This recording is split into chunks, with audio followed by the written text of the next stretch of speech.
Okay, well, good morning, everyone. Welcome to Ellis County Commission meeting. We'll call this meeting to order. Please, all capable, rise for the Pledge of Allegiance. I pledge allegiance to the flag of the United States of America and to the republic for which it stands, one nation, under God, indivisible, with liberty and justice for all. Good morning, Michael. Good morning. Will the clerk please call roll? Commissioner Neil Younger. Present. Chair Nathan Liker. Here. Commissioner Michael Burgess. Here. We have a quorum. Okay. The order of business, I believe, remains the same unless anybody has any changes. Good. Okay. Next, prior minutes from July 2nd. Again, as our clerk does, she's done an excellent job on everything. She's going to be hard to replace, and hard to beat. So, Okay. Well, I have no changes, so Thank you. it'll be approved. Our consent agenda. Have you had a chance to look through that, gentlemen? yes, Yeah, looks fine. I'll make a motion to approve the consent agenda, items A through G. Second. Okay, I have a motion and a second. All those in favor say aye. Okay, consent agenda is approved. Next, issues from persons not on the order of business. Anybody from the public wish to speak? I see none. Okay. Next, we have our monthly financial report. Any comments? A lot of things going on, a lot of funds going. That is for sure. We have no comments. Okay. Next, we have our county audit. Good morning. My name's Morning. Jamie Benishek, and I have Alexis Crispin with me today, and we're going to deliver your audit report for 2023. Okay. So in front of you, you have the bound audit report and then a 2-3 page letter. We'll start with the audit report on page 1.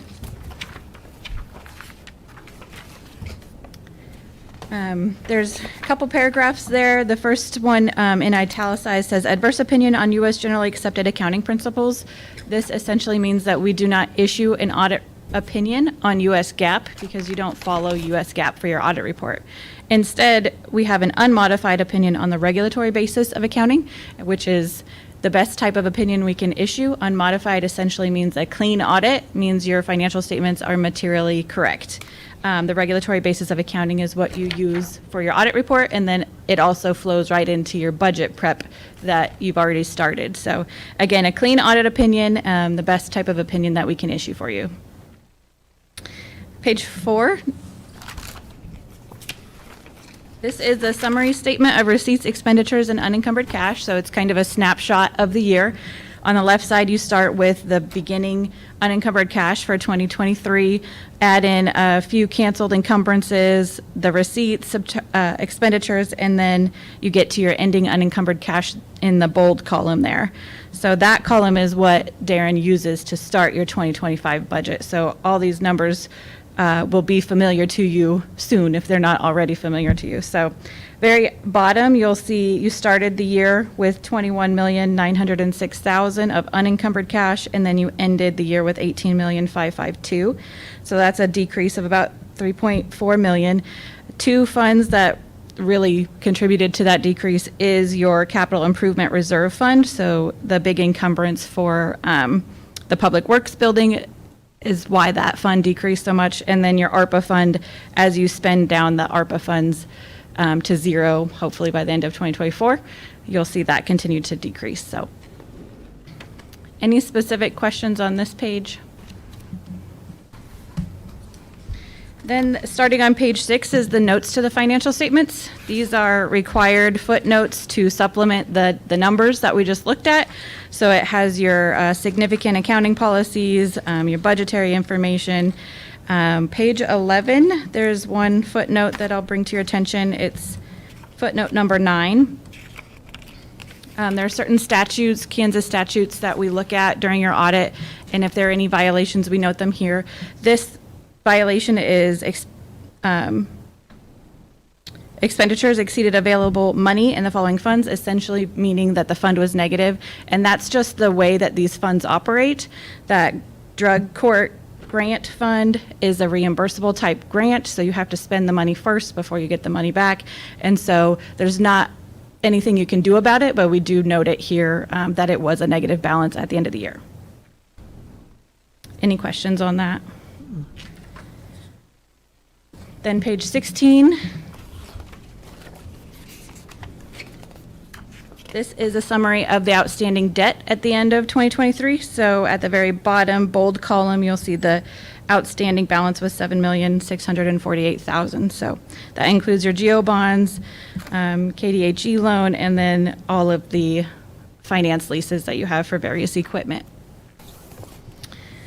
Then the following pages are all of the various funds. And so if you wanted to see the general fund specifically, you could flip to page 19. I was not going to go through each fund unless you had specific questions. And again, if you come up with questions after the fact, you can always get a hold of me. I'm happy to take phone calls anytime. Darren and Bobby know how to get a hold of me. So if there are no questions on the financial statement audit, Alexis is going to take us through the single audit. So because you had more than $750,000 of federal expenditures, you have to have what's called a single audit, which is a more in-depth audit of the federal programs. And that's what Alex specializes in. So I'm going to let her take over. Okay, so on page 54, you guys have the independent auditor's report on internal control over financial reporting and on compliance. So this is where we would note any significant deficiencies or material weaknesses noted during our financial statement audit procedures. We did not have any, so there is nothing noted here on modified opinion on that letter. Page 56 is the independent auditor's report on compliance for each major program. So this is where we look at any deficiencies that we discovered when testing your major program, which your major program was the Coronavirus State and Local Fiscal Recovery Fund. We did have one item that we noted, and it is listed later in the report as item 2023-001, and I will go over that in a bit more depth in just a moment. But that's what you want to note from this letter. Page 59 is your schedule of expenditures of federal awards. So this is the total expenditures that you had during the year for each of the programs. It came to a little over $3.1 million.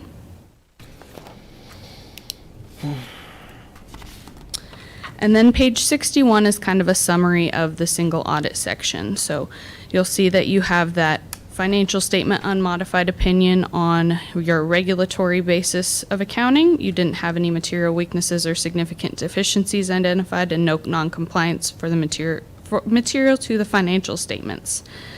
The next section is the federal awards. So that's for your major program that we tested. No material weaknesses identified. We did have that one significant deficiency that I noted that I'll discuss in just a moment, but still an unmodified opinion. And you can see that, again, your major program was the Coronavirus State and Local Fiscal Recovery Funds. You guys do not qualify as a low-risk auditee. That's simply because you don't follow U.S. GAAP. It's not anything to be concerned about. So then lastly, page 62 is where we discuss that significant deficiency. It is related to reporting for that program. We just note that you guys should make sure that internal controls are in place to ensure that those reports are completed accurately. For one project for this program, there was an over-reporting of $16 for the current period and cumulative expenditures. And then in addition to that, there's essentially 4 types of reporting that you do for each project. There's current period expenditures, current period obligations, cumulative obligations, and cumulative expenditures. And so then for 10 of the 37 projects, the current period obligations were not being utilized correctly. Cumulative, still accurate. It's still showing, hey, here's the overall snapshot as of the end of 2023 or whatever the reporting period was. That was accurate. It was just there's some timing things going on with how things are reported for the obligations that were not quite utilized correctly. But that is overall, all that we noted for that program. Any questions on that? At this time. If no questions on that, I'll briefly take you through the letter that is in front of you as well. We refer to this as our governance letter, so it has standard audit items that have to be communicated to you. A couple of items on that first page towards the bottom, there's management's estimates. So during the audit, there are not a whole lot of estimates that we use for you on your type of audit because it is essentially a cash basis. So what you spent is what you spent and what you received is what you received, except for encumbrances. And so all the purchase orders that come through for you guys to approve, those are essentially estimates until they are paid. A lot of times you know what they are, but if there's change orders or something like that, that is what we consider an estimate. And so that is the most sensitive or the major estimate that's included in your audit. Difficulties encountered in performing the audit, we did not have any difficulties. I'm really happy with our relationship with the county and all of the departments. A little background, we do send out lists to each of the departments, usually in March. I try to do it by April 1st at the latest. And so each department either brings me their information. We are housed just upstairs, so it's just upstairs, or sometimes they bring them down to the clerk's office. A lot of them are sent electronically to us through our secure portal. And then we do spend 1 to 2 days in the clerk and treasurer's office sifting through invoices and bank reconciliations and that sort of thing. And so just really pleased with overall the timeliness of all of our questions this year, and happy that we were able to deliver a whole month, if not more, earlier than we have in the last couple of years. So that's my preference. I know Darren likes to have the numbers for the budget, so anyway, just wanted to take a moment to thank all of the departments for their help getting the audit done.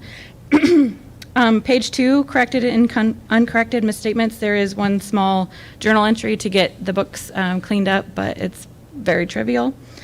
And then if there were any other recommendations that we had to strengthen internal controls, they would be listed in this letter, and we did not have any. So overall, very clean audit this year. Very pleased with how it went, and if you have any other more questions, I can take them now.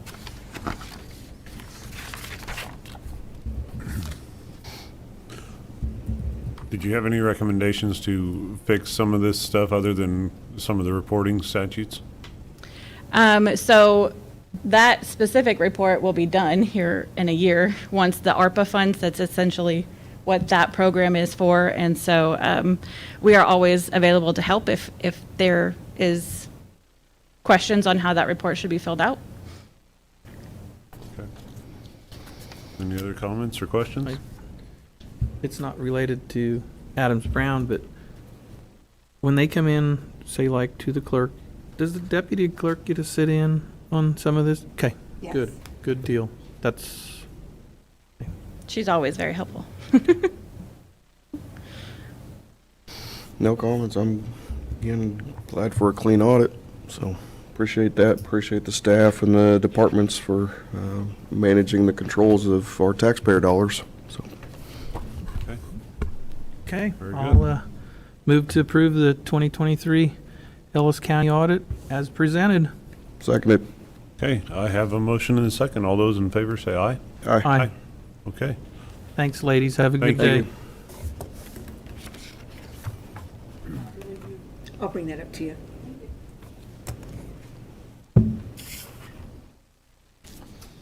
Next, we have our jail assessment, which will be somewhat abbreviated.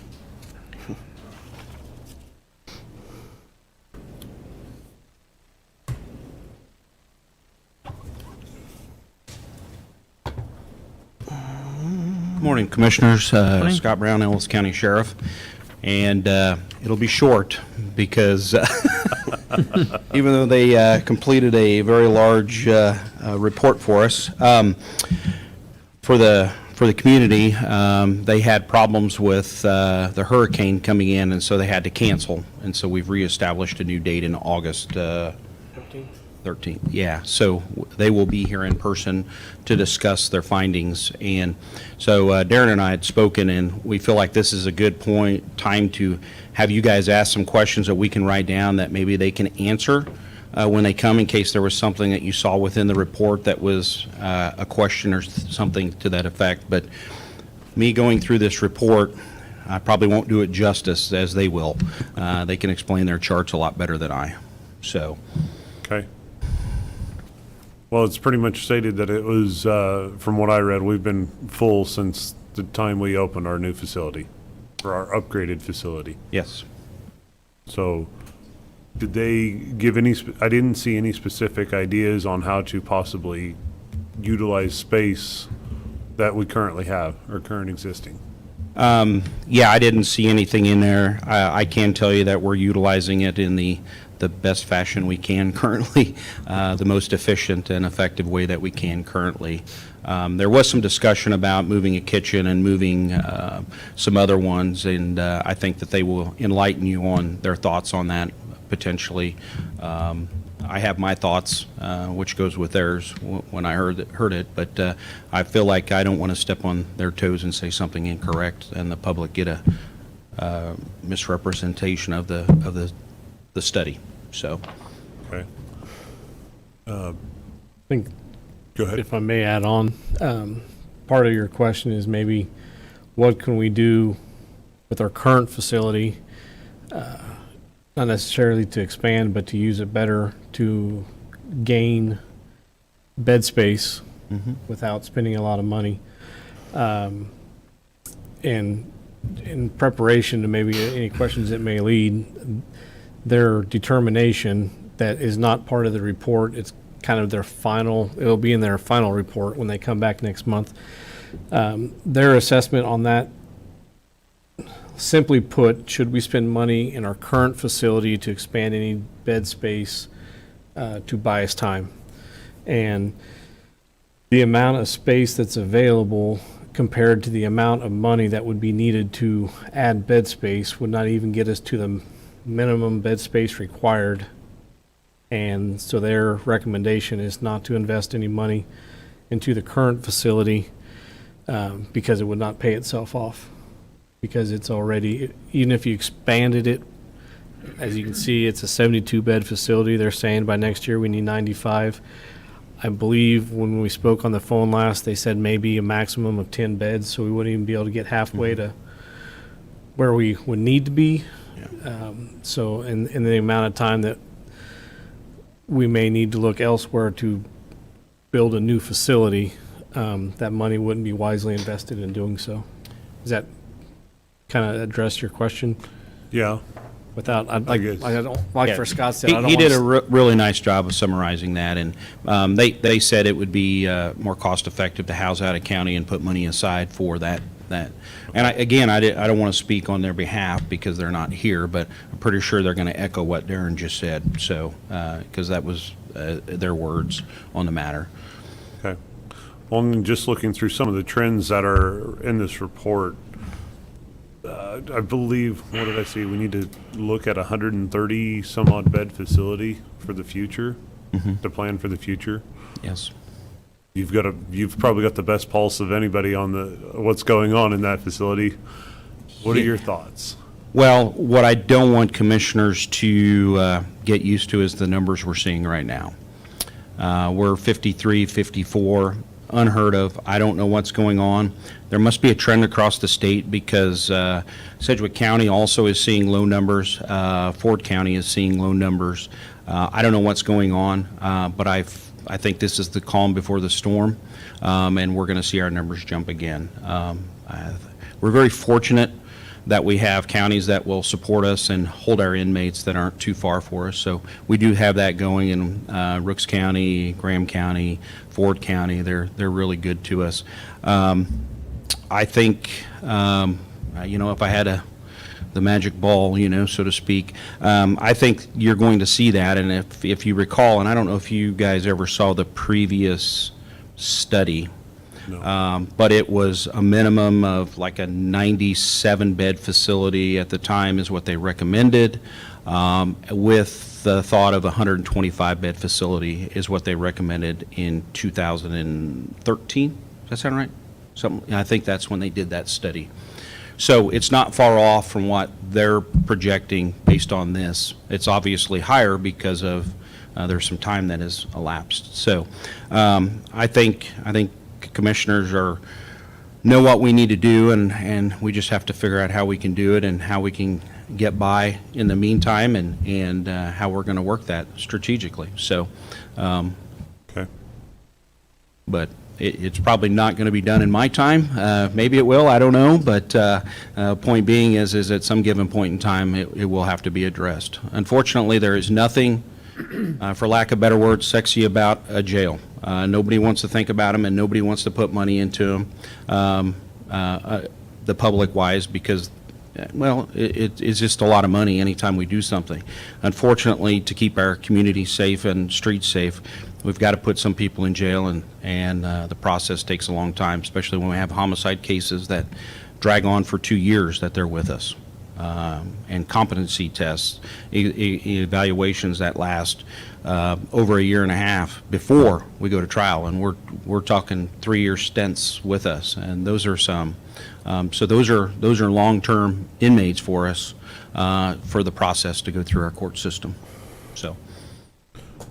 Sheriff, going through some of the numbers here, do you feel the inmates are more on the violent side or that we're dealing with, or because it really didn't address anything to where maybe we need to look at more of a mental health facility to do some of this? I mean, you briefly addressed it in your last statement. Yeah, we have some homicide, cases. We're finishing those up. We had 3 to 4 up there in those, and we're finishing those up. One is there currently that will be moving on to prison, but we still have got another one that's on either serious ag batteries or things of that nature. But a lot of ours are reoccurring drug people that keep violating, and it's just the courts have had their fill. They've given them breaks. We've sent them through some treatments.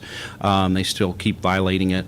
But even with that said, they have the potential to be violent when you're on drugs. So mental health is a challenge for us. There is a large, I'm going to say again, I think I told you this the last time, I'm going to say probably 50 to 60% of our people have some type of mental illness up there. To what extent can they function? Yes, they can function, but they're on some type of medication to help offset some of that. But we have some really sick individuals up there, and unfortunately, there's not a place to send them. We can send them to Larned for X amount of days, but they end up back within our facility, and then we repeat that. Once they start falling off again, we repeat. We take them back to Larned. It's a circle. Mental health is something that we probably need to look into when we're doing this, and we probably need to speak with High Plains Mental Health and get some input in with them also. Should a facility be built to potentially have some type of facility attached that they could assist us with, where they're not in the general population, but rather in a controlled area, getting the treatment they need, and we won't have to send them to Larned or those types of things. So there's lots of things when we start talking about a jail. And again, should the commission decide to move on this and develop a plan, we'll probably have lots and lots of meetings. But it's not a quick fix. It's a long-term fix. We're talking millions of dollars, and I know the public, if they're listening right now, they're probably saying the sheriff wants a new jail. That is not true. We need a jail.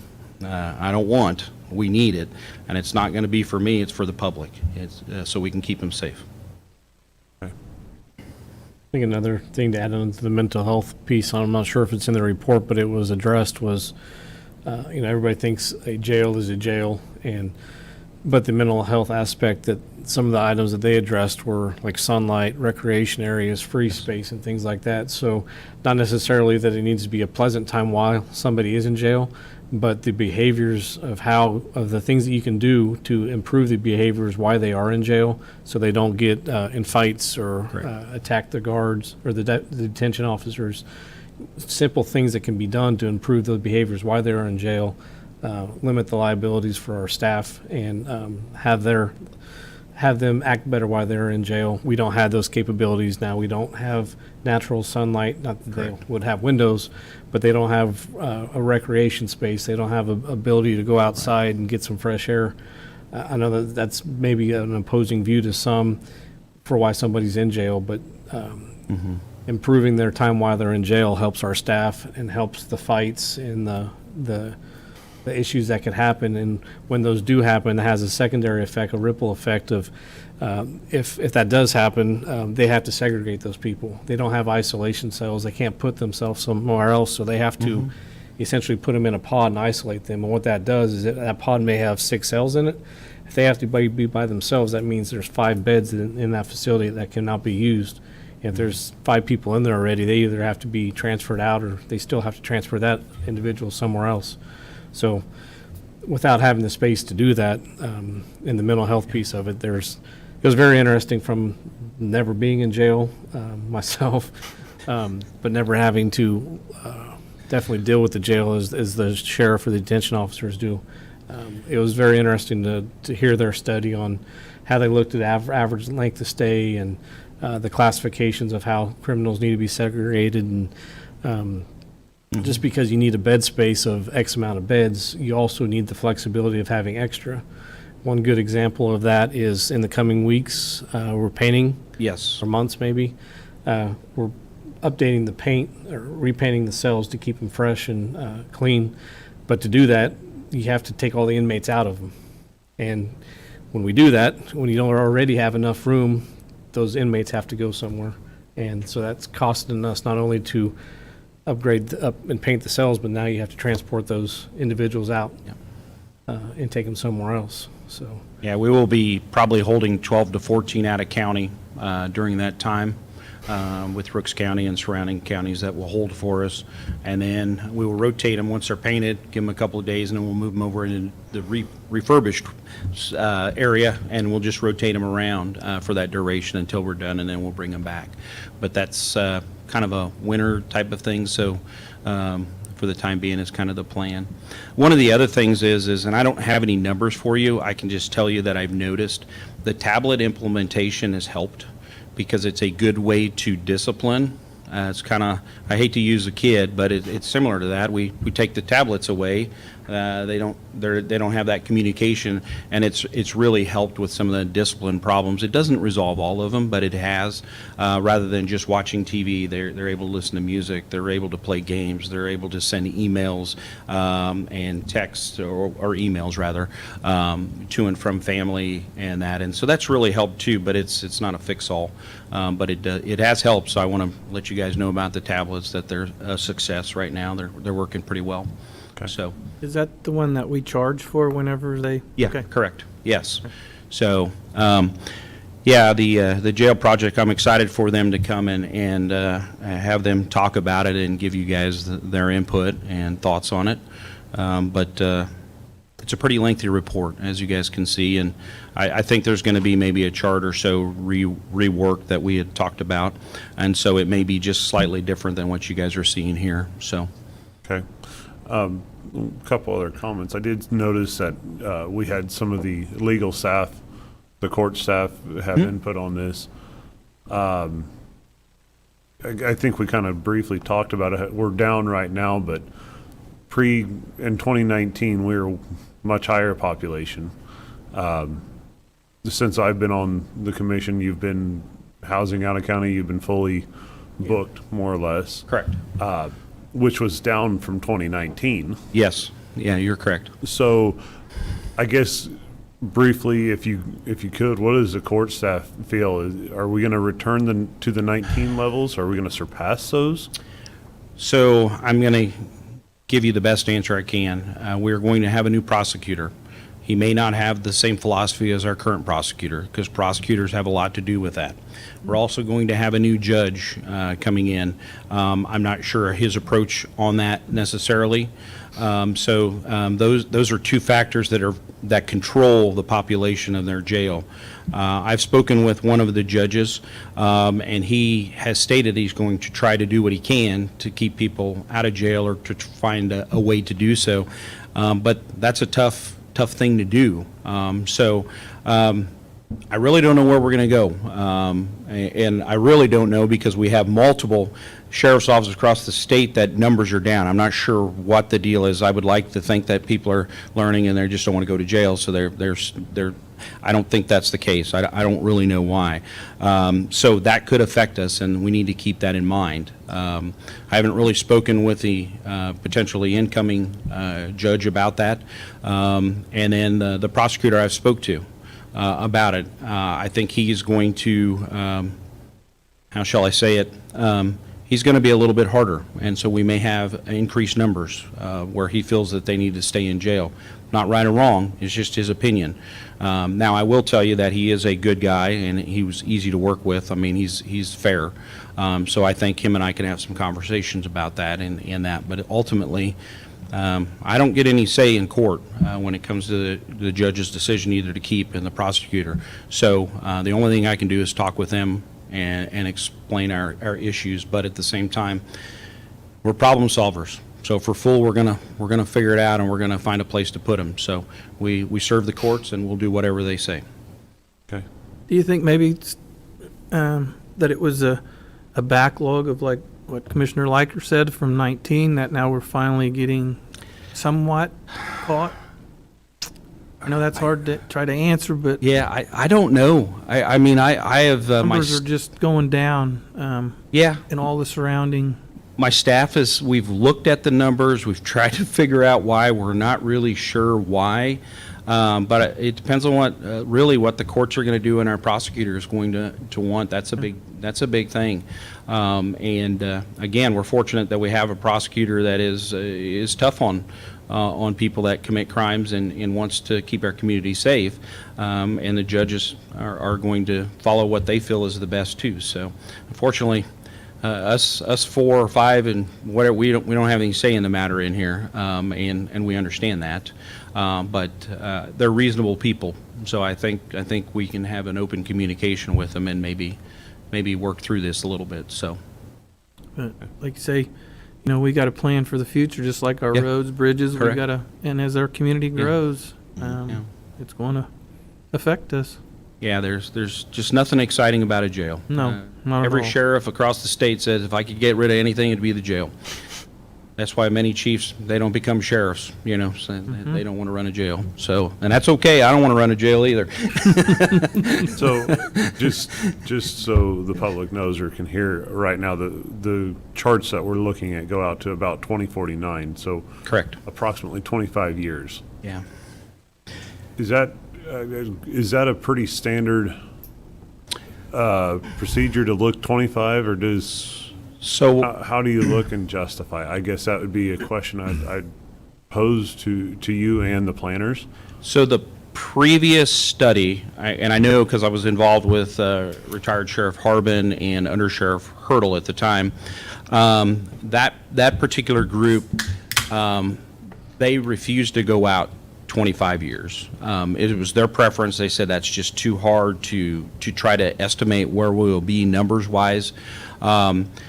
They went out 25 years, but I think if you have an opportunity to ask them how confident they are on that, they may be. I don't know. I don't want to speak for them.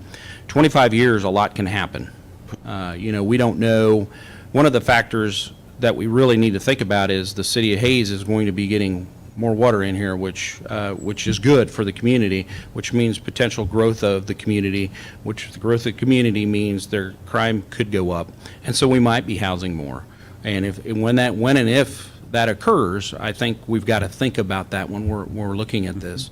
So, 25 years, that's a long way. That's out there a little ways. It'll be here quickly. I can assure you, I will not be here in 25 years. Two of us. But I think we need to definitely take that into consideration. But I know they spent a lot of time on this study. I spent an entire day and a half with them listening to all of the people on that list, which we should thank them for being part of that and taking time out of their busy schedules to have input. And I think because of that and their thoughts and ideas, and we're all taken down, I think this 25 is probably pretty close, I think. Okay. As far as the mental health. Mm-hmm. I guess, what kind of treatment are we giving them before? So there's an AOT group that meet and they discuss inmates. High Plains is beginning to do a lot of programs where they're following them once they're out of our facility, and they're making those contacts with them. That's kind of a new program that they're doing. We also have a liaison that comes up and meets with those people and talks to them to keep on top of them. So I think it's going to take a little bit of time, but I think that could help us, keeping those same people out of jail. And those people really don't need to be in jail. They just don't need to be there. It's not a good thing for them. But unfortunately, currently, we don't have a place to put them, and so they end up, because they've committed a crime, they end up in our facility.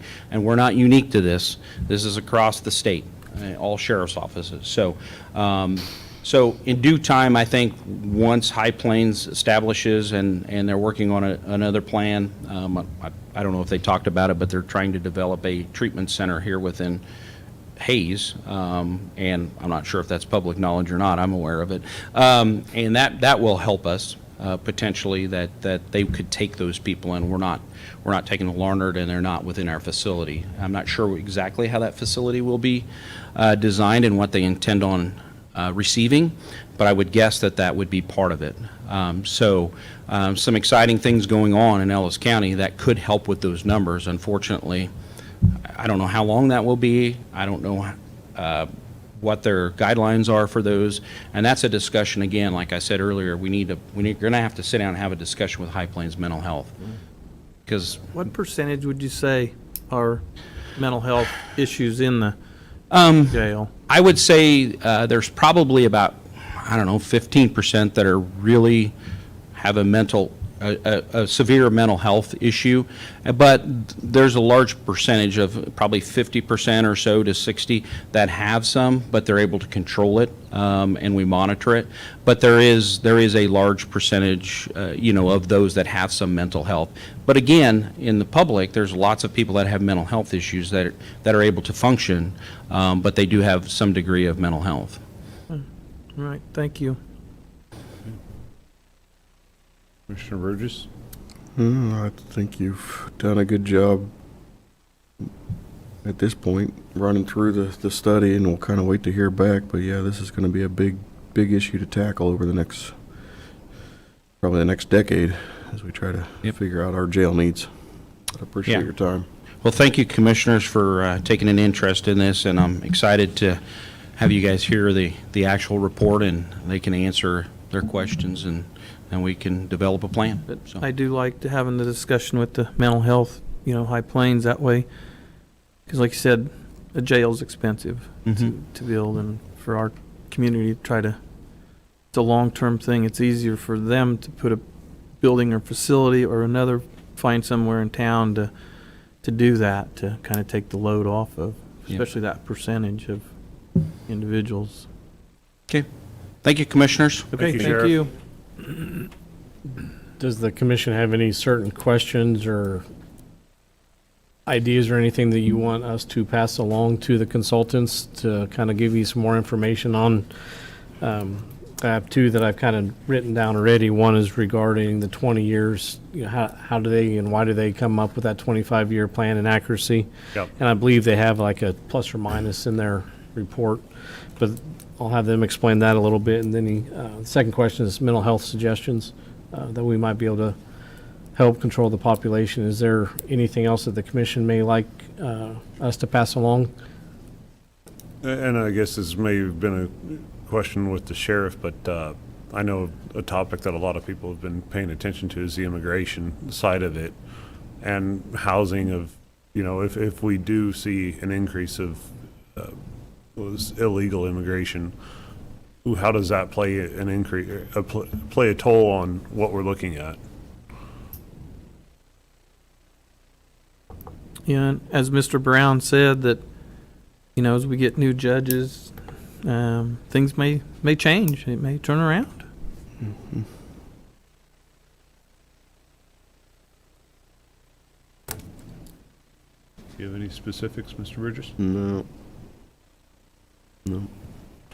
I do know it feels a little short-sighted with them planning to be here today, but with their, I heard like even down in Galveston, they got hit with a whole bunch of rain and some tornadoes and such, even on the island. So I know they would like to be here. I think they had to cancel another appointment in Kansas as well, but we do have them booked back for August 13th to, I'll give them your suggestions here. They'll update the report, create a final report, and come back and present it in August instead of today. Okay. And that's fine. I guess if you have to have an excuse, a hurricane's a good one. Or a bad one. Right. Or a bad one, however you want to look at it. Okay. All right, moving on. Charter resolution for school inspections.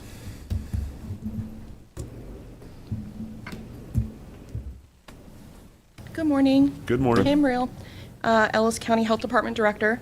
So let's go back for a minute. On May the 7th, I was here asking for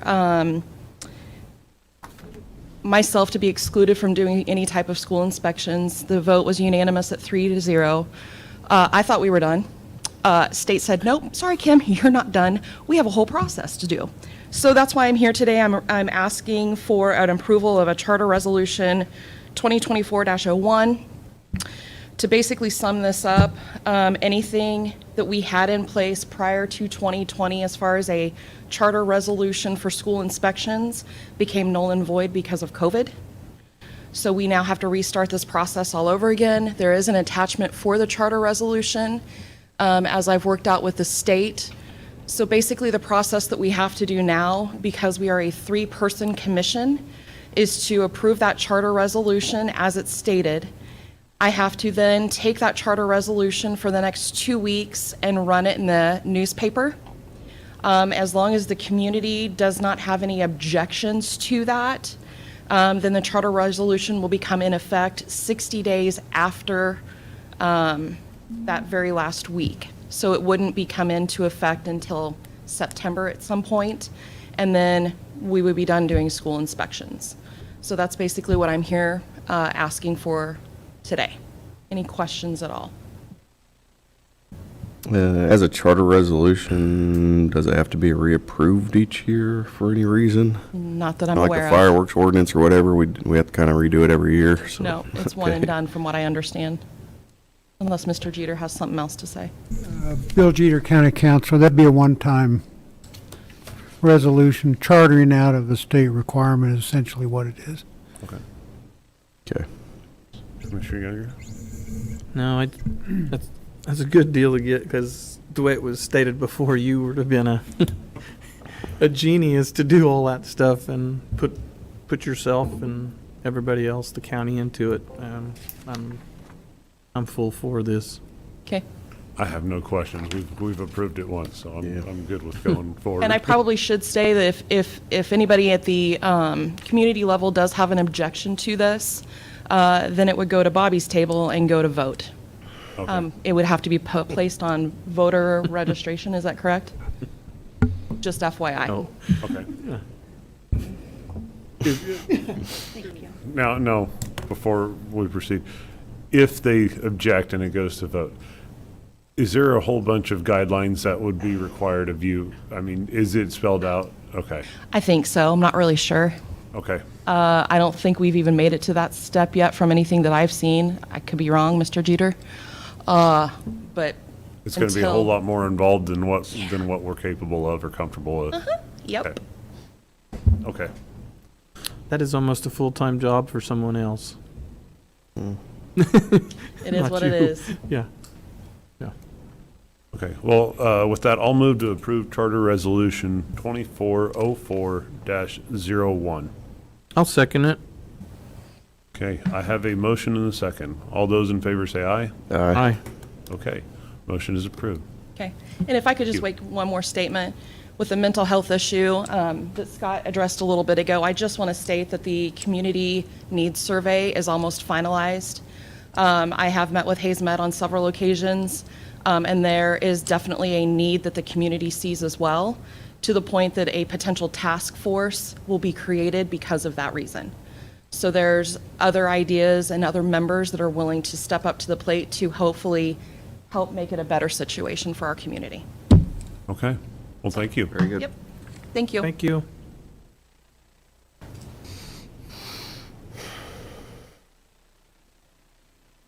Okay.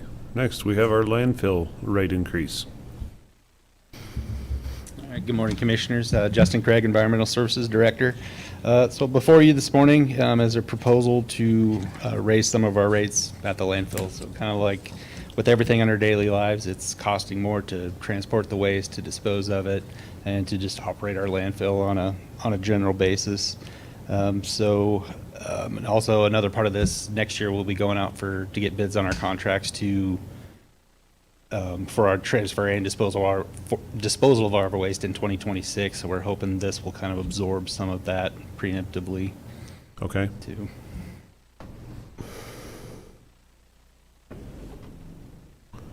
And this will go into effect as of January 1st, 2025? January 1st, 2025 is the, Okay. yeah.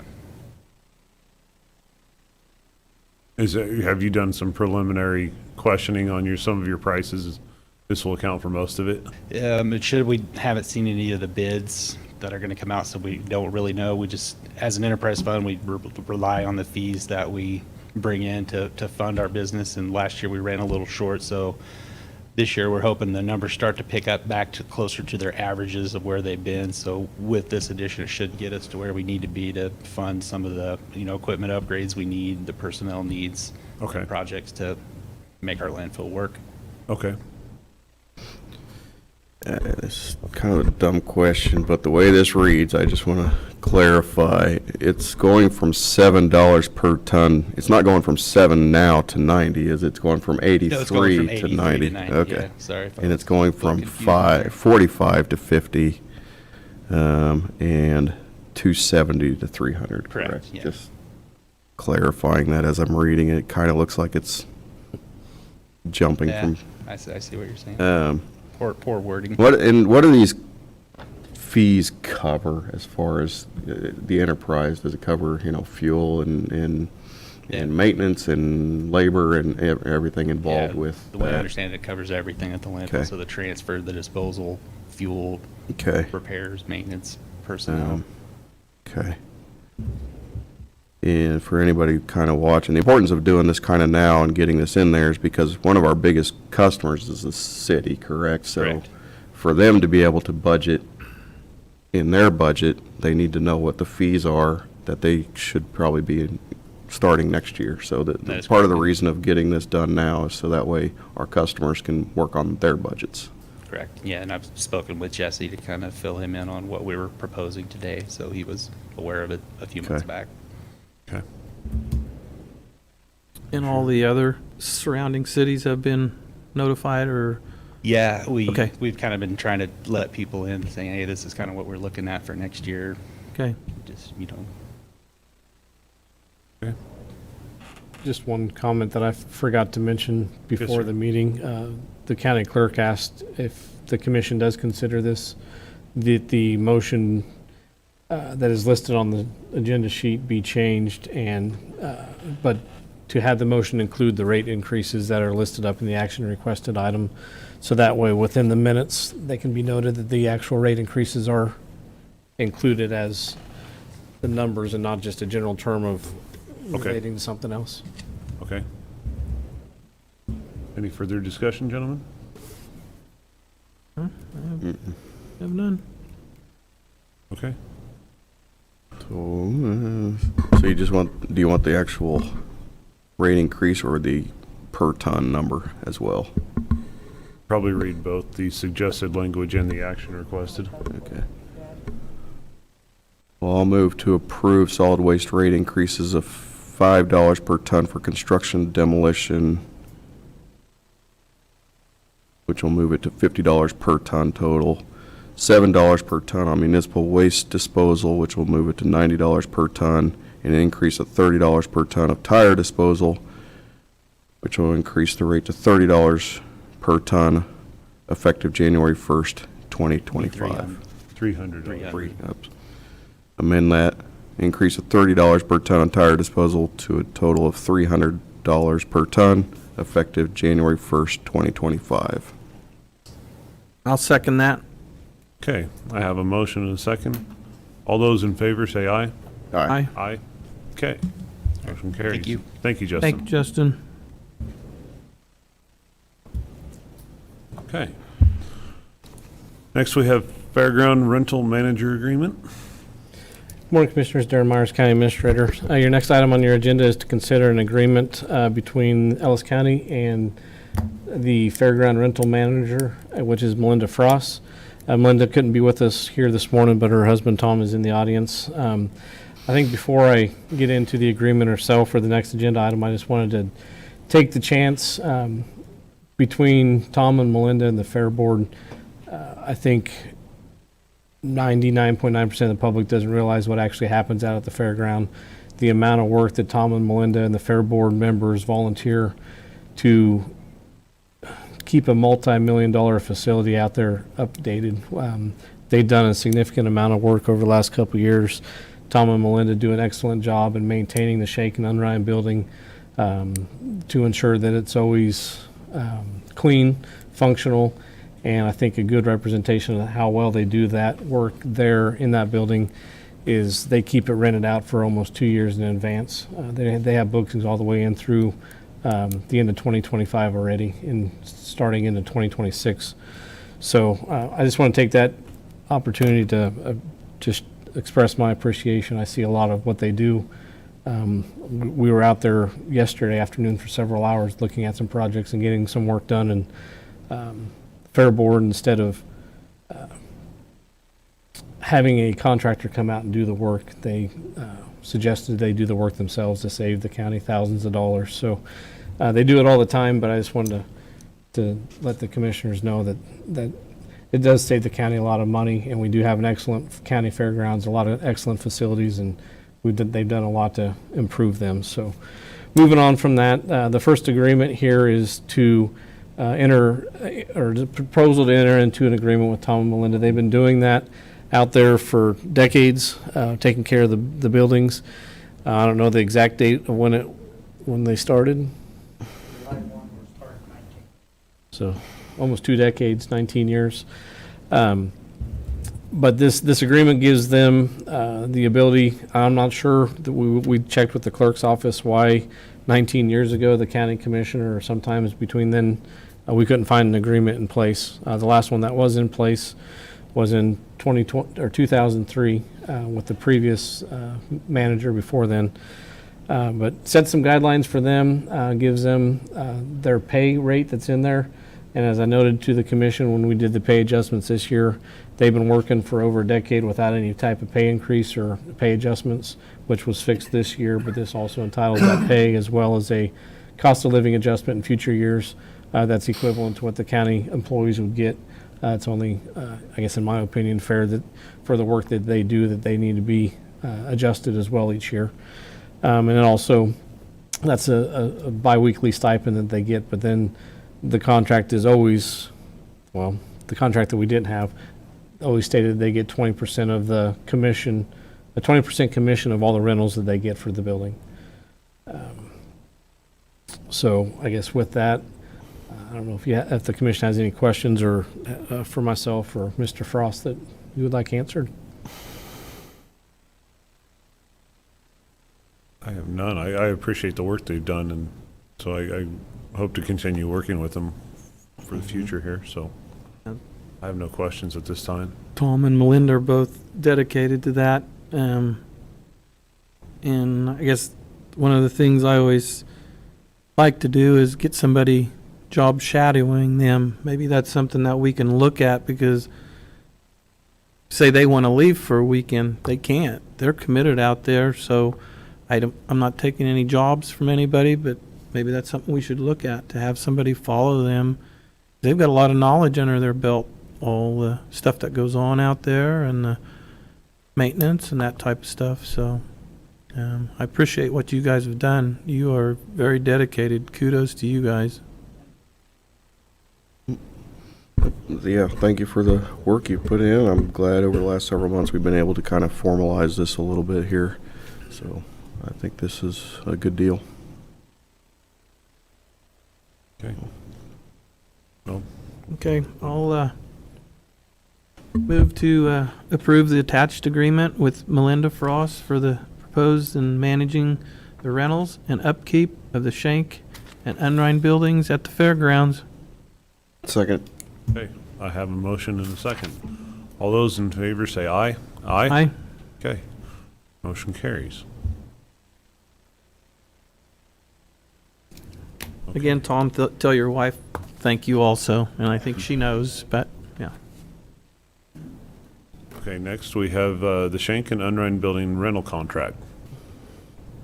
So the next part of the agenda is to discuss the actual rentals of the buildings that Tom and Melinda rent out to the public or organizations, whoever it may be. The last time that we looked at doing this, I believe, was about 2 or 3 years ago. We did a rate increase, and the good but the bad thing is whenever we do look at rate increases for the rentals is don't really see any of the outcomes until a year and a half, 2 years, or for us it'd be 2 budget years down the road, since the buildings are rented out all the way in through 2025 and partly into 2026 already.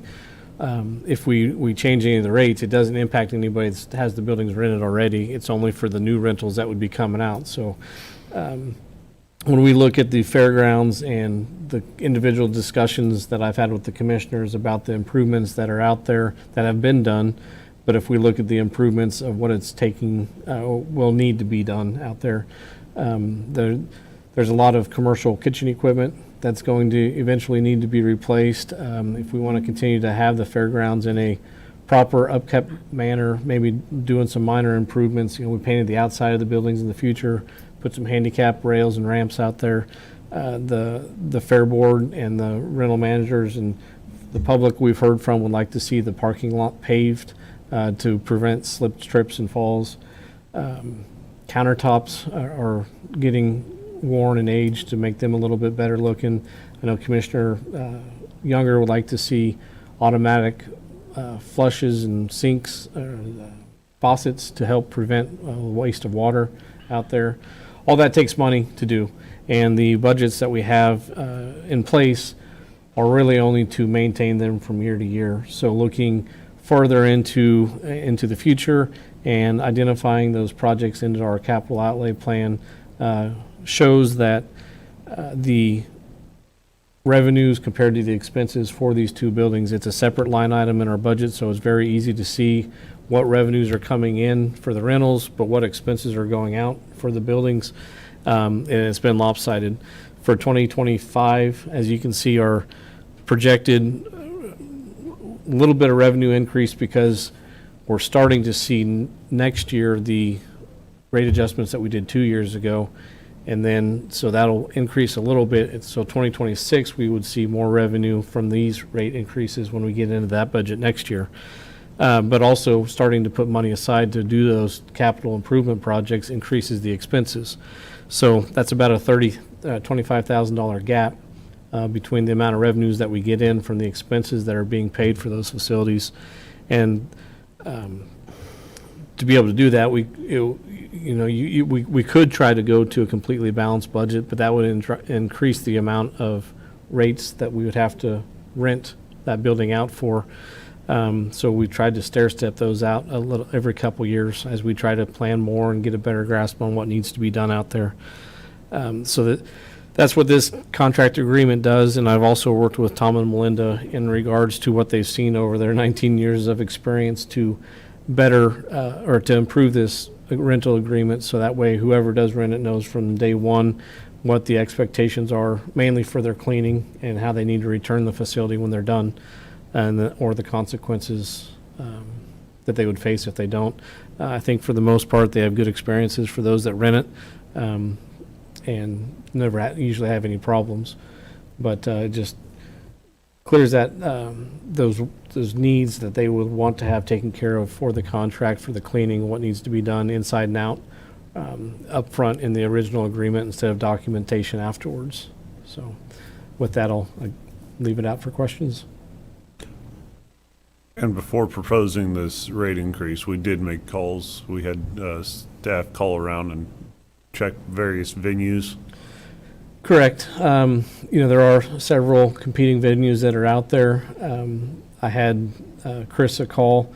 There's a new one coming online that's in the basement of the St. Mary's Church. They remodeled that facility, but to our understanding, that's only going to be for their parishioners to be able to rent out of. You have the typical, the Rose Garden that's always been there. You have the Strand downstairs and the Midnight Ranch out north. To our understanding from the rates that we've gotten, we're still, not that we want to be able to compete with them per se, but it is competition for those private businesses, but it's still the cheaper rate. But you still have different options at each facility that are out there between whether the type of facility you want it downtown, do you want it a nicer facility like up at the Midnight Ranch. They've done a real nice job on the inside and out of that. Or out there at the fairgrounds, you have plenty of parking. You can bring in your own food. You can bring in your own alcohol. Or if you want to go to the Rose Garden, you have plenty of parking, you have plenty of room, but you can have somebody take care of all your food and alcohol as well out there. So we did check into all of those, and we visited with Tom and Melinda about all that, and they felt that this is an adequate rate as well. And it's still lower than the rest. It's slightly lower, but it's within reason. It would be interesting to see the other venues, how far they are booked out, if they're booked out, 2 years? Like what we are at the Shank and the Enrine. But yeah, the people that have been calling me and talking to me are just, they can't believe it's that cheap out there to be able to bring your own food, to have that kind of facility, have that parking. So I think the public's on our side on as far as the rate that we charge for that facility. And the other question, I guess, when you and Tom and Melinda went through, what was one of the bigger line items that need to be taken care of out there as far as, don't say all of them. So I'll address something you just Okay. said before that too. I think some of the comments that I've received or that I've heard is some of the community thinks that we make money off of those rentals. We do charge, but that is a separate, completely budgeted item. So it still costs the taxpayers money to have those facilities. We're not bringing in any more money and making money off those rentals. We're trying our best to keep a fair price to offset the cost of our county budget dollars for those facilities.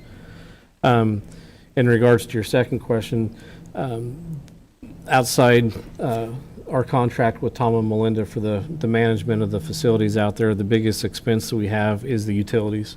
And part of that is what's called the demand charge that everybody's getting very noticed on their individual residential utility bills with Midwest Energy, but our demand fees for the fairgrounds. So two big bills that we have out there. One is for the Shank and Unrein building that's on a separate meter, and then the RPM rodeo arena.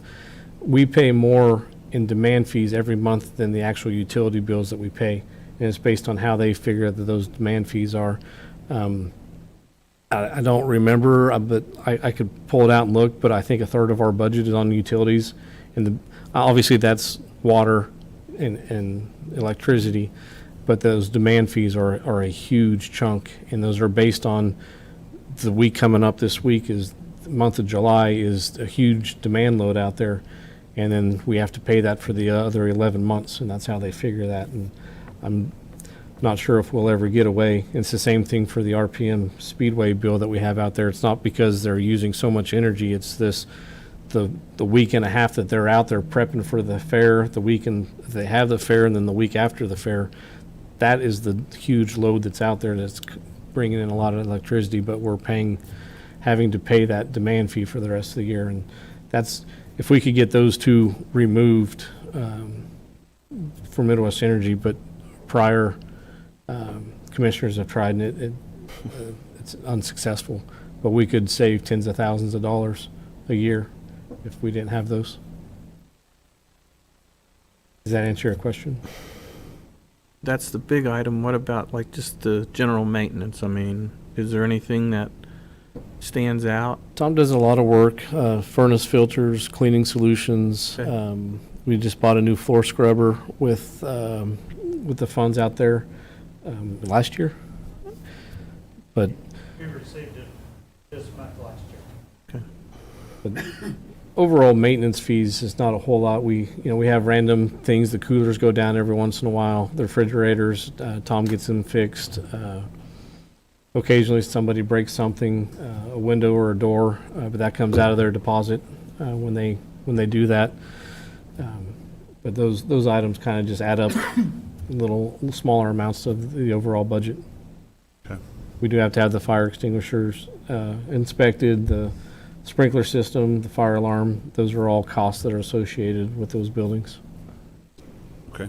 How many of our community people or people that want to rent that have been turned down? Tom, just a general guess because you're booked out 2 years. I mean, I don't know, that would be a question for Melinda. okay, She handles the book. okay. All right, thank you. Any questions?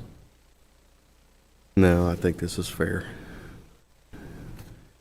So, and I think we do need to look at improvements to it. I think taking care of the parking would be top of my list of the things that we have listed here, but I agree, like, the toilets and those things, getting them automatic flush, I think that would be a good idea, so, and maybe these energy units can be taken care of, but for me, the parking lot needs to be addressed, so, but that's not really what this agreement's about, so. Well, the parking lot, I think one of the things that we need to work through is the different purposes that are included out there at the fairgrounds. So not only essentially every weekend, both sides of the facility are rented, which then puts regular passenger vehicles out in the parking lot, but during the fair, but then every couple of weeks through the months of March through October is the races. So trying to work with the RPM Speedway in regards to the fairgrounds and what type of equipment from semis, tractors, trailers, and all that to be parked on the asphalt is trying to work with the Speedway to figure out a new layout for the facility out there, so that way he has plenty of room for his pits to park all of the tractors and trailers and campers and everything that come out there without parking them where they park now into the parking lot and then ruining a brand new parking lot. So we're trying to work through that and have a plan for when we do have the money set aside, enough money to set aside to do the parking lot. Both parties between the rentals, the fair, and then the RPM Speedway, we can all work together to come up with a plan on how that parking lot will work. And Brendan has been a part of that conversation and trying to get the cost estimates on how we could do that in-house and not farm that out and just do that as part of an asphalt project 1 year. Okay. Okay, well, with that, I move to approve the attached rental contract for the Schenken unrent buildings. I'll second it. Okay, I have a motion and a second. All those in favor say aye. Aye. Aye. Okay. Motion carries.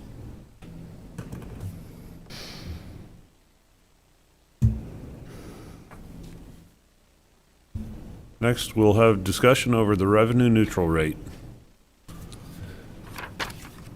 Moving on here, the Thank you, Tom. revenue neutral rate is a calculation that is done after the valuations are given from the appraiser to the clerk's office in regards to what property tax dollars are collected each year compared to the last year's mill levy. So for this year, the current mill levy rate that is used is 36.624, and what that revenue neutral rate, R&R rate, is for the 2025 budget year drops it down to 34.967, which is just above a mill and a half, and that's based on how the current property taxes collected are, plus the increases in property tax valuations to assess and collect the same amount of property taxes with that valuation.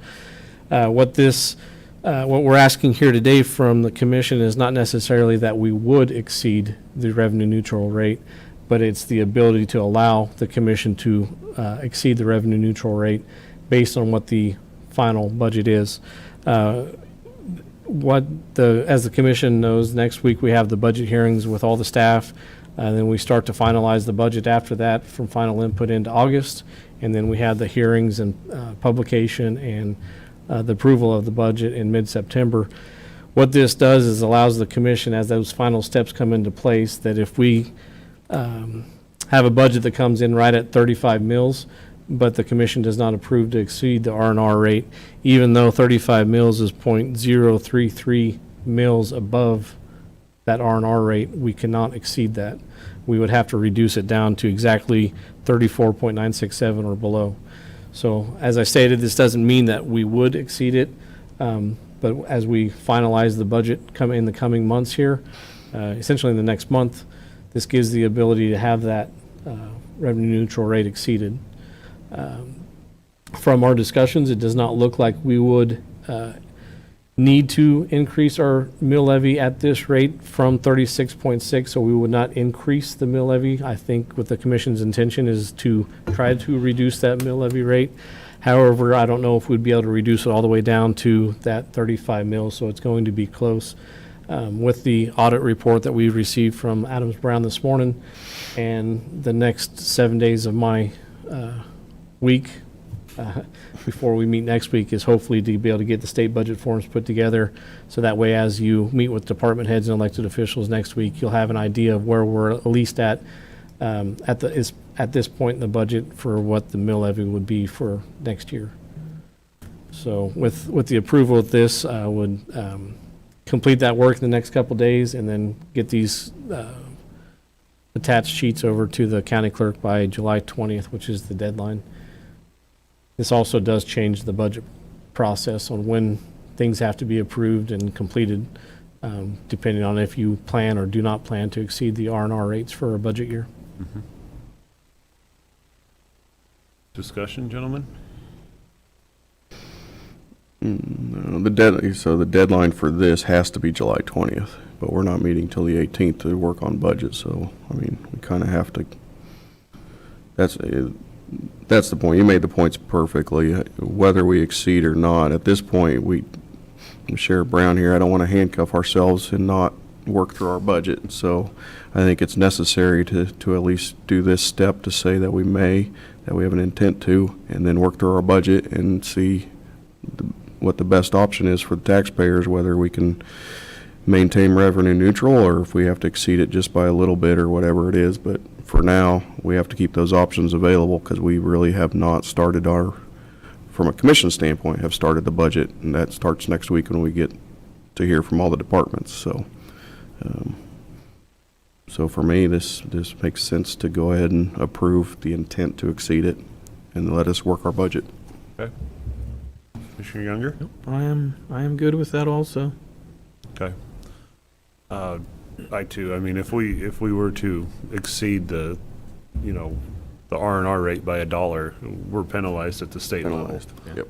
So, I think this is just wise planning to go ahead and allow us to exceed the R&R rate and work towards maintaining it at least to the best of our ability. So. Okay, I'll move to approve the attached letters to be signed and completed by the county administrator to be sent to the Ellis County clerk to exceed the revenue neutral rate for the 2025 budget year for the general and the fire department funds. Seconded. Okay, I have a motion and a second. All those in favor, say aye. Aye. Okay. Motion carries. Okay. Well, with that, we'll move to county administrator report.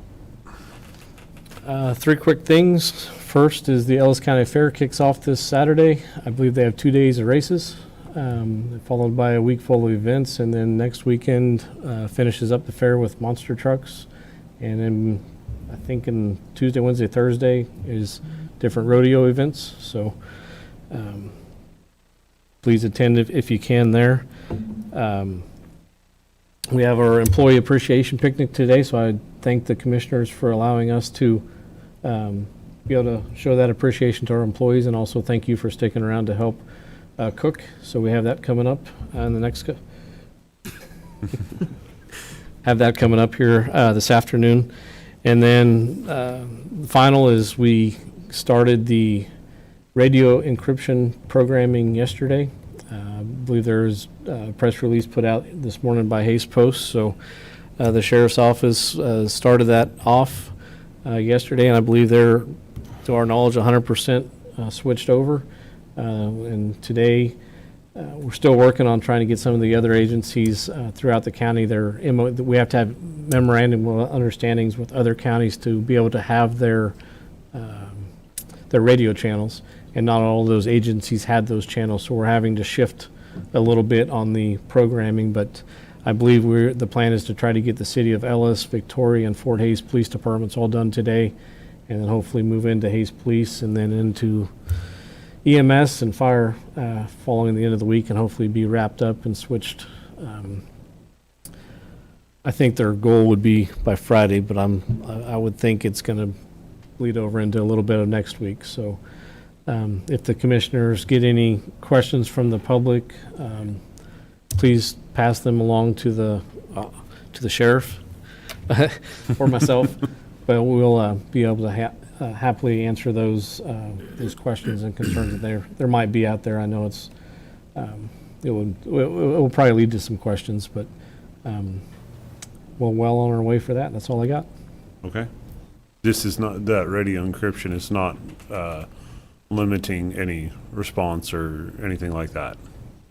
No, I think the biggest key out there point to make is the encryption project is not something essentially that local. So this, and when I say local, it's not just Ellis County. We've been working with this collaboratively with the City of Hays Police, Fire, Fort Hays, Ellis Fire, Victoria Police, everybody, EMS.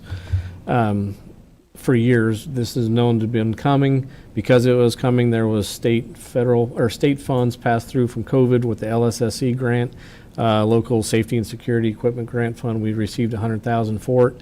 But the mandates are coming, I believe, essentially started with the FBI, and then they moved down to the state levels. At the state level, it's KCJS, the Kansas Criminal Information Justice System, to start encrypting the channels. And that's not to decrease the amount of information that is to the public, but it's to protect the public, but also protect the public safety responders as well. I think Chief Avery from Ellis stated it very well in his report to Hayes Post that law enforcement officers are starting to see the increased awareness of the public of an event that is going to happen. And before they even go to make an arrest or a search warrant, there's people in that area because of the traffic that is out there, that people already know what's going on. So worst case scenario, if you're boarded up in your house and you know the police are coming, you can start planning on what you can do to take negative actions, I guess, against the police to. Okay. But at the same point, for the general public, it protects you all, the public as well. If you get pulled over, your name, your address, your driver's license number is not shared with the general public if something is happening. It protects the sexual offenses that are had out there for those individuals that encounter those types of things. But if you're having something away from your house, it also, somebody may not know that you're not at home. And there's so many different improved safety features of having that. It's not that we're trying to hide anything from the public. It's the mandates that are coming down. Even for HIPAA. I mean, HIPAA's been around for many years, but we have to be very selective and understanding of what is being shared and said over the radio. Most of that traffic has already been encrypted, but it has to take personal action to actually change radio stations and lose communications because you have to change stations, radio channels, to make that information over a secured radio channel. So I could speak on to it, but there's many factors, and I think the sheriff said he wants to state something. Okay. We've been very careful in trying to not speak on behalf of another agency in regards to how it'll impact the Hays Police or Right. Hayes Fire and let everybody make their own comments. Scott Brown, Ellis County Sheriff. One of the things that we've been hit up about is the public knowing just what Darren talked about earlier. What I want to let everyone know is the releases every week that we do for the Sheriff's Office will continue. There will be information out there.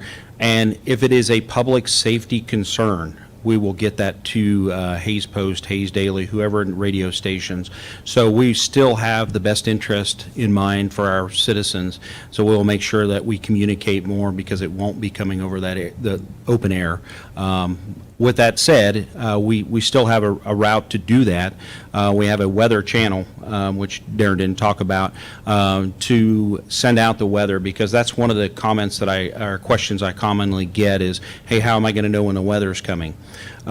We will utilize that as we have. We used a TAC 5 channel or 4, and this will be specific for weather, and that's open air. So we'll be able to communicate that so people in the country or in the city of Hayes or Ellis or Victoria, wherever it might be, Shinshin, they will have that if they have a scanner, and they'll be able to hear that with no problems. So that may put some people's minds at ease a little bit in regards to that. So.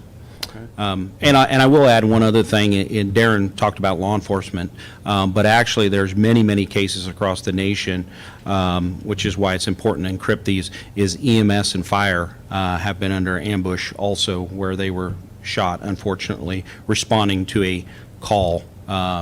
Somebody not mentally stable or a variety of reasons, upset with the world. So it not only helps law enforcement, it definitely helps EMS as fire also when they respond. So. Okay, thank you. Thank you.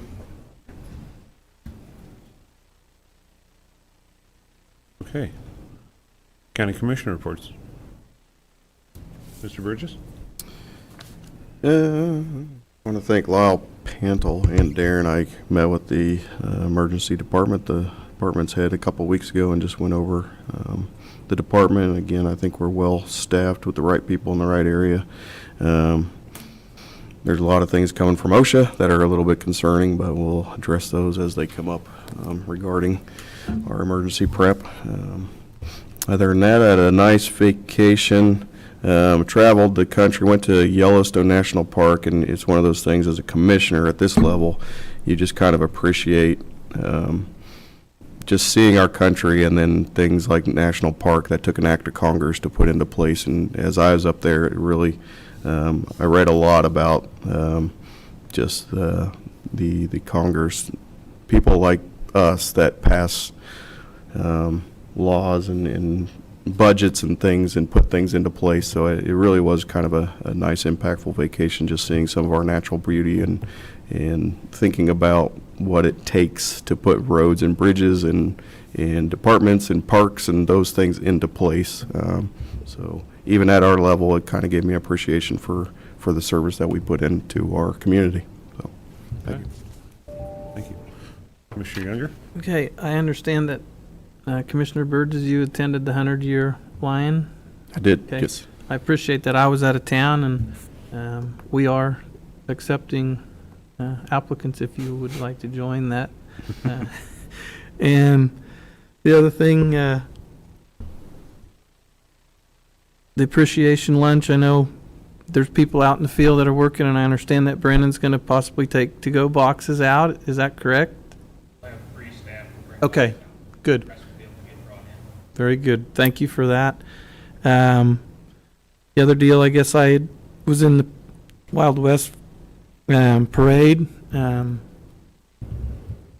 lot of kids, a lot of people there that morning. It was a nice morning for it. As I was talking to Bobby before, I think we gave 35 or almost 40 pounds of candy out. So, and we had bracelets, and it was a good turnout. So. The other thing I want to bring up is 48th Street, and I know we're going to get in on that, but I've been getting hit up pretty hard on that, a lot of pushback, so I don't know how far we are on it, if we've taken a core sample of anything yet, but anyhow, I'm getting a lot of calls, and if you put a trailer behind your vehicle, it's you may as well go to the rodeo this weekend out at the fairgrounds, and that's another thing. If everybody has time, go out to the fairgrounds and take in some of the festivities out there, and as we all know, when the fair comes around, it's going to rain, so hopefully that'll bring some rain. So that's all I have. Okay. Well, last night I attended with Brandon Hines from Hayes Public Library, the Victoria School Board meeting. Had good discussion over there with the proposed county library that's on the budget, or on ballot, not budget. Anyway, had a good discussion over there with them last night. I have received multiple calls on some road conditions, and I would like to relay from Public Works that with the heat that we've had and the dry, we're seeing some of these roads expand and contract and deteriorate, and they're aware of them, and they're on a number of the major ones right now. So just give them some time, and they're working at it. So that's all I have for a report this time. And I hope to see everybody at the appreciation, and I know the sheriff will be taking some stuff up to the jail, so, and to EMS, and we'll get stuff over to dispatch, so that way everybody can participate in it. So, okay. At this time, we have 2 executive sessions scheduled. Okay, the first one, move the Board of Commissioners to recess for the executive session for 10 minutes. So that would be 10, let's say 10:12, 10:15. The subject to be discussed during the executive session is contract negotiations. Those in attendance, Board of County Commissioners are Mr. Scott Brown, Mr. Bill Jeter, and Mr. Darren Myers. Second. I have a motion and a second. All those in favor say aye. Aye. Okay. We'll go into executive session.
Okay.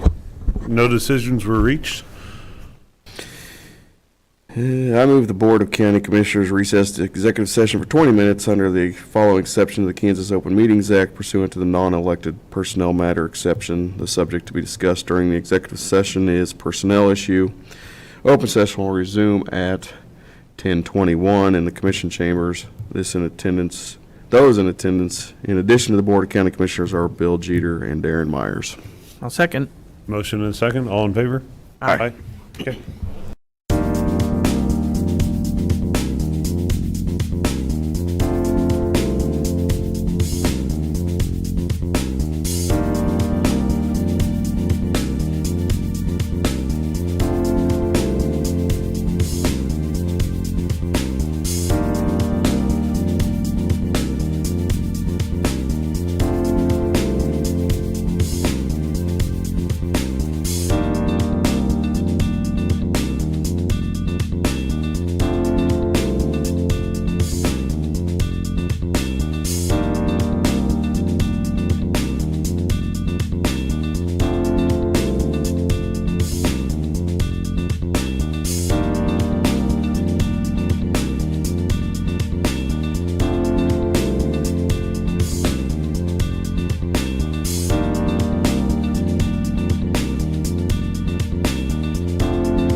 no decisions had been reached. With no further business, meeting will adjourn at 10:33.